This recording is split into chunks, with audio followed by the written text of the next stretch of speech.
everyone! As we all know, there are thousands of diets out there when we think about losing weight. Paleo, keto, raw food diet, just to name a few. But have you heard of the blood type diet? Neither did I, so I'm going to teach you. Basically, the definition of the blood type diet is contained in its name. It's a diet that's completely contingent on your blood type. Huh? Let's look at the history, shall we? According to Watson 2020, in 1996, Dr. Peter D'Adamo, a doctor of naturopathy, actually based these unique diets off the disparate chemical reactions of different blood types with food. So D'Adamo was adamant on the notion that blood types reflected diets that our ancestors actually evolved on, meaning there were certain foods that different blood types thrived more on. Weird, right? So the blood type diet doesn't actually base itself around any sort of calorie counting whatsoever. Rather, it more so focuses on portions and the types of food that you'll be eating.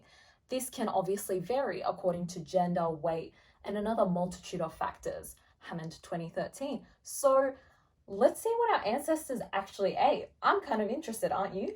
Blood type O's were the first of the ancestors, essentially cavemen that only knew how to hunt meat.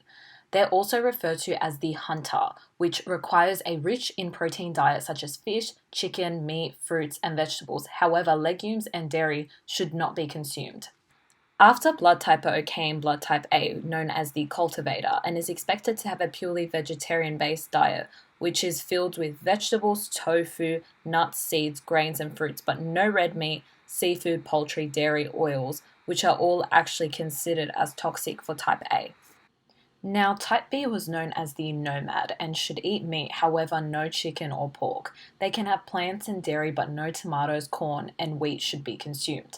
Type B ancestors were responsible for herding and gathering animals, hence they moved around quite a lot, but not as much as type O. Type AB, also known as the enigma, is a combination of type A and B, thus they can eat dairy, beans, any seafood, and grains, but beef, chicken, corn, and kidney beans should be avoided.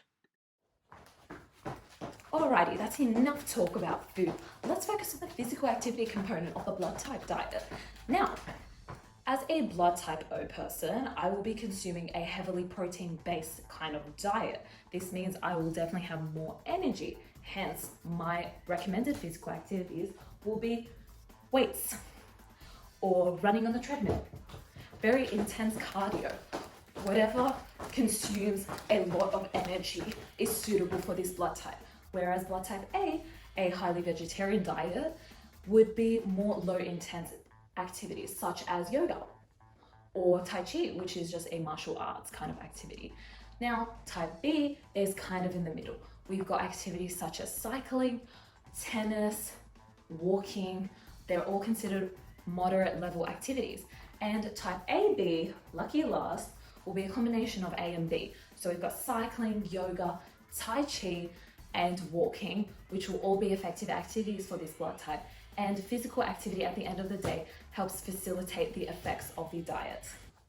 Because the blood type diet is so specific, people might find it harder to shop for as we require more raw foods rather than processed foods.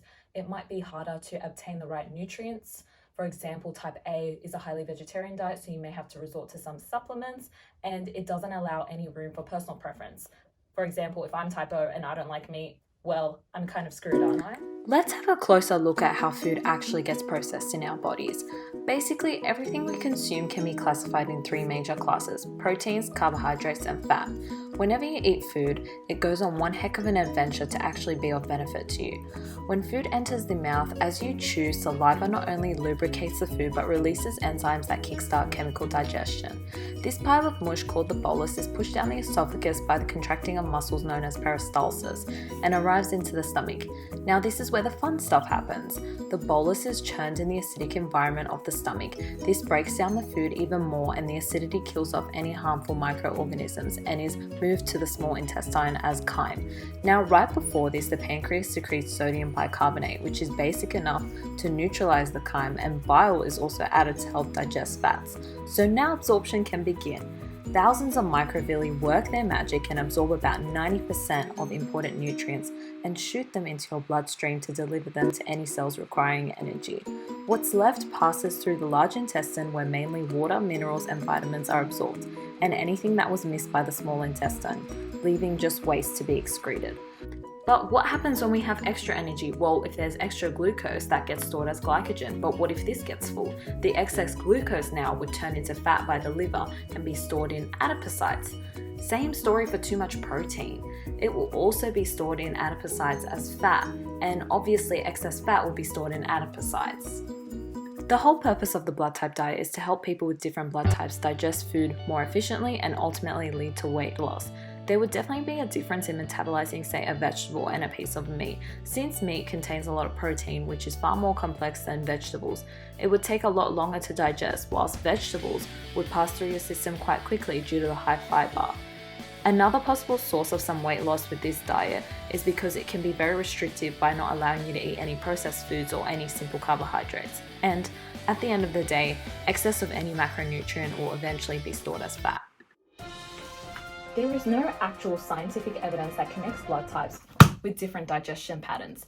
Even if the blood type diet is a weight loss method, it hasn't been proven to be effective yet, and it doesn't even take into consideration any chronic illnesses such as diabetes, which could actually be worsened by the diet. In 2013, a study was conducted of rigorous medical and scientific databases which failed to validate any health benefits to the blood type diet and hence can only be labeled as a theoretical diet. Now, another proposed health benefit of the blood type diet by D'Adamo was the prevention of certain diseases, such as cardiovascular disease and cancer. I didn't really believe it either. So, in a 2014 study conducted over a 6-month period of overweight adults and cardiometabolic factors were analyzed. These were measured through factors such as waist circumference, weight, BMI, cholesterol, blood pressure, etc.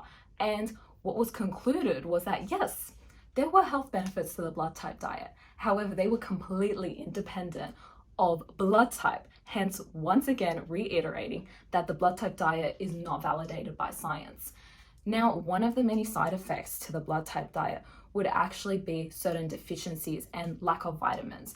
Now, for example, let's look at blood type A. Because their diet is mainly plant-based, they have no access to meat. Now, red meat readily absorbs iron far better than plants. So a type A person would most likely have a deficiency in iron. Now, this could be potentially bad as it leads to fatigue and lack of energy and should be compensated through supplements, which, a lot of people may not like. So what have we learned? The blood type diet is a theoretical diet that hasn't even been validated by science. So I'm gonna ask you a question. Would you pick the blood type diet to lose weight?